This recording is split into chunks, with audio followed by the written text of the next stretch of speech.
Meghan, the first photo. Only hours old in the arms of her mother, Duchess of Sussex, in a gorgeous unseen album of baby photos shared by her adoring uncle as she prepares for the birth of her own first child. The new mother's expression will be familiar to every young woman who has just given birth. It registers an emotional maelstrom mingling unbridled joy with utter exhaustion, relief with sheer awe. By contrast, perched on her lap just hours after her arrival in the world, her tiny baby girl looks a picture of serenity.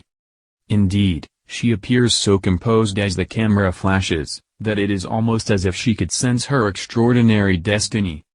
Captured by a family member in an austere Los Angeles hospital room, this starkly evocative portrait is the first ever photograph of the future Duchess of Sussex.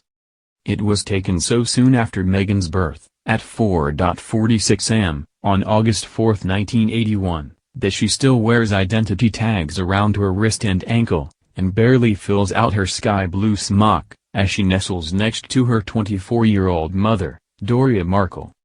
The remarkable image features among more than 30 photos in a previously unseen family album shown exclusively to the Daily Mail by Meghan's uncle, Joseph Johnson. Charting the Duchess's happy, though sometimes turbulent, childhood, from her earliest moments through to her teens, the pictures are of particular significance to her family. For while we have seen many shots of the young Meghan with her father, Thomas, and his side of her family, this collection opens a fresh window on the times she shared with her maternal relatives, particularly her mother Doria and grandmother Jeanette Johnson, the women who most influenced her.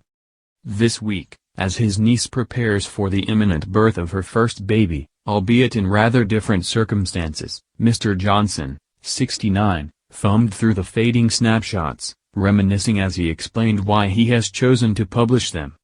"I think this is a good time for the world to see the other side of Meghan's family, the positive side, not the degenerative side, and for them to be part of her story," he told us, alluding to the constant swirl of scandal surrounding her paternal relatives, including her father and half-brother and sister.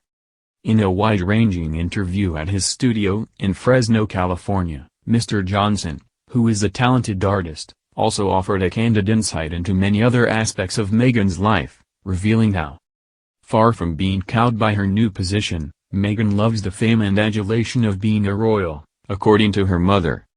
He doesn't recognize the Meghan reportedly branded Duchess difficult by Palisades for her high-handed manner. His wife, Pamela, felt miffed that Meghan chose to exclude every family member, except Doria, from her wedding, while he was more sanguine. He was shocked when Princess Michael of Kent attended a Christmas banquet, at which Meghan was present, wearing what some deemed a racist brooch featuring an African figurine. He is proud of Meghan and Harry for breaking with tradition by choosing to celebrate the baby's arrival privately, and choosing their own birthing team instead of royal gynecologists. He believes Meghan will be quietly hoping her baby is a girl because a boy would present more of a challenge to her. Mr. Johnson and his younger sister Sandra had a different father to Doria, but they shared the same mother, Jeanette, and the three were raised together, first in Ohio and later in California. The daughter of a hotel bellboy, Jeanette was first married to Joseph Johnson Sr., by whom she had two children, Joseph Jr. and his younger sister, Meghan's aunt Sandra. She later divorced and then married antique steeler Alvin Ragland, Doria's father. In time, that marriage also ended. However, Meghan's mother, aunt and uncle remained with the matriarchal Jeanette, who raised them for the most part as a single parent. Her son says she was like the man of the family, and the wife and mother, and describes her as quite a pistol.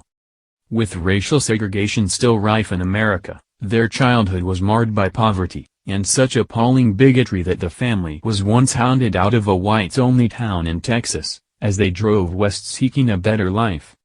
However, Mr. Johnson says these experiences served only to make Jeanette more resilient and socially aware, traits she handed down to Doria, who in turn passed them on to Meghan, thus inspiring, he believes, her campaigning work for human rights.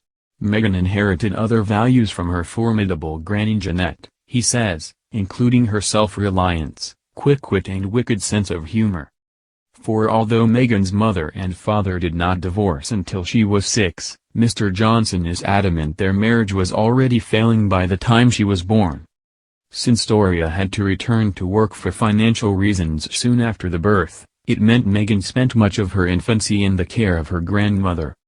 Doria and my mother lived right around the corner from one another in LA, so Jeanette played a big part in caring for Meghan, he recalls. After the birth, Doria went on with her career as a makeup artist and later air hostess, and my mother would watch her during the day. Browsing through the family album, he picks out various photos that show the bond between Meghan and her granny. One shows baby Meghan laying across Jeanette's lap, as she pats her back gently to wind her. Another displays her grandmother's adoration as she and Doria hold the baby aloft and gaze at her and wonder. "That's my mother and her grandbaby, and she's just smiling away," laughs Mr. Johnson. Oh, she was happy when Meghan arrived, just crazy, wild with joy. Meghan saw less of her grandmother after she went away to university, but the pair remained close until Jeanette died after suffering heart disease and stroke, aged 71, in 2000. She gladly sacrificed her weekends to be at her bedside towards the end. It is because she enjoyed such a formative relationship with her granny, her uncle surmises, that Meghan is so keen for Doria, now a yoga teacher, to play a major role in her own baby's life. Her mother is expected to make regular transatlantic trips after the birth, and have her own quarters in Meghan and Harry's new home, Frogmore Cottage, at Windsor. "I think Doria will be a big part," he says. "I think she'll be hands-on, just because of Meghan's time constraints. She'll have to be around. I think she'll be a great grandmother, if she helps raise that child anything like Meghan was raised." Doria, he adds, instilled in Meghan love and kindness, and a sense of self, and taught her the importance of helping others and having a lot of courage. He expects these values to be imbued in the baby. Looking again at that beautiful first picture of Doria and Meghan, he recalls the enormity of the occasion. "I think it was taken the day she was born, or it could have been the next day," he says. "Doria has still got her gown on, and she sure looks as though she's just had a baby. We were all happy, over the moon. It was like a new world." Before the birth of Meghan, Doria was just like a teenager running wild and fancy-free. This was such a settling moment, in comparison to her life before that, in Hollywood, and at the TV studios, where she temped as a makeup artist, with Tom, Meghan's father, and award-winning lighting director. This was bringing her into the real world. He turns back to the album. Here is Meghan at 4 months old, enjoying her first Christmas, laying on an unmade bed beside her presents which are stashed in a crimson sack marked Santa Claus. There she is taking her first, tentative steps on the path outside her house, playing peekaboo with Doria, licking an ice cream cone and getting it all over her cheeks, tasting her first spare rib at a barbecue, helping her mother to feed the pigeons, opening her presents at her alfresco second birthday party. They are truly magical mementos. Meghan is seen having fun with her cousins, including 2 of Mr. Johnson's 3 sons, Sean and Jason, and enjoying one of the rare functions where her mother and father's families came together. The backdrop to many of these photographs is, in itself, highly revealing. At Doria's house, a rusty-looking bike is propped against the bare wall, and the surroundings are Spartan and homespun. And though Meghan was always smartly turned out, and already seems made for the cameras, with her sparkling doe eyes, retroussé nose and cutesy pie curls, it is clear her family lived frugally. Her own baby's background will be light years away from these make-do and mend beginnings. Putting the album aside momentarily, Mr. Johnson recalls how his family received the astonishing news that their little Meghan was dating Prince Harry. "All of us were just really stunned. Shocked. Especially Doria. She was so excited. She was just saying 'my little flower.' Doria's nickname for Meghan. How can this be true? This is unbelievable. She said, 'My flower's going to be a princess, woo woo woo.'" Of course, Meghan's absorption into the royal family has not been entirely straightforward. In December 2017, Princess Michael of Kent caused an outcry after she wore a black myrrh brooch in Meghan's presence at a Christmas banquet at Buckingham Palace. She quickly apologized, but the unsavory episode did not sit well with Mr. Johnson, who had first-hand experience of racism as a child. "When it's something that blatant and just in your face, I'm always shocked, even at this age, and even though I've experienced racism a lot." Mr. Johnson is a mild-mannered man who lives quietly with his wife in a detached bungalow in sleepy Fresno. However, he becomes animated when the conversation turns to the more negative publicity Meghan has received. "What you hear in the press, I don't even recognize that person," he says. "Meghan is a really wonderful person. I really admire Doria for the way she has raised her. She is not afraid to be herself, and I think she gets that courage from her mother." By the same token, Mr. Johnson readily admits that Meghan is relishing her elevation from TV star to globally recognized icon. She likes that attention, she's had the schooling, and then being in Hollywood, which is a good type of preparation, so she can handle that, he says. "I have read that some of Harry's old girlfriends couldn't handle all the scrutiny. But from what I hear, from what Doria says about Meghan, she loves it. That is great, because that's certainly a huge part of it, her new role. The public eye." Smiling, he adds, "I couldn't handle it." He says he used Doria, now 62, as a role model when raising his own children. And having been smacked by his parents, perhaps the most important lesson she taught him was that smacking causes a child immense harm. "Meghan was never hit, or hollered at," he says. "I've seen both sides, the way we were raised and the way she was raised." The conversation turns to Meghan and Harry's wedding. When he and his family failed to receive an invitation, Mr. Johnson remarked caustically that it had perhaps been lost in the post. Today, he is still unsure why Meghan snubbed even her most loyal, level-headed relatives. His wife, he said, felt really put off by the exclusion, and others were similarly annoyed, yet he just felt kind of sad.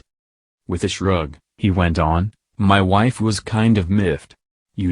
800 guests. But I said, right, we're not having that kind of close relationship right now." Without any hint of bitterness, he added, "Meghan has her own set of friends now. They were the ones she invited. I guess you could say they are Hollywood royalty. People in the spotlight, and that's what her life is about." He and Pamela watched the event on TV, and he took photos of the screen on his mobile phone. "I got it almost frame by frame," he chuckles. "It was the biggest thing that's happened in our lives. Wow. I, for one, was thrilled despite the fact I wasn't invited. I aim to do a painting of that ceiling of the chapel, and the floors." For reasons of her own, Meghan is no longer in touch with the Johnsons, as with almost everyone in her family, including, of course, her father. However, Mr. Johnson has a hunch that they might get back together. For the new baby's sake, at least, he hopes he is right. Since the wedding, he has been following Meghan's progress closely via newspapers and magazines, and he even keeps a scrapbook of her life and times as a duchess. He applauds the couple's reported decision to bring in their own birthing team, and limit publicity on the baby's arrival, saying, "They want to do things their own way, which is fine." As for the baby's gender, remembering how Meghan was raised in a household dominated by strong, independent women, he says, "I think she probably wants a girl. I'm sure Harry wants a boy. A daughter would be a real comfort to Meghan. A boy would be more of a challenge. She might be a little more comfortable with a girl." Given Meghan and Harry's strong desire to use their positions for the public good, Mr. Johnson has high expectations of their child, suggesting he or she could take on their passions and make a positive impact on the world. Meanwhile, he is excitedly awaiting the first photographs of his great-niece or great-nephew. "I'm wondering whether he will have curly hair, or red," he laughed. His curiosity is shared by millions. Yet whatever the royal baby looks like, he or she will surely be just as beautiful as the little girl resting demurely in the crook of her mother's arm, 37 years ago.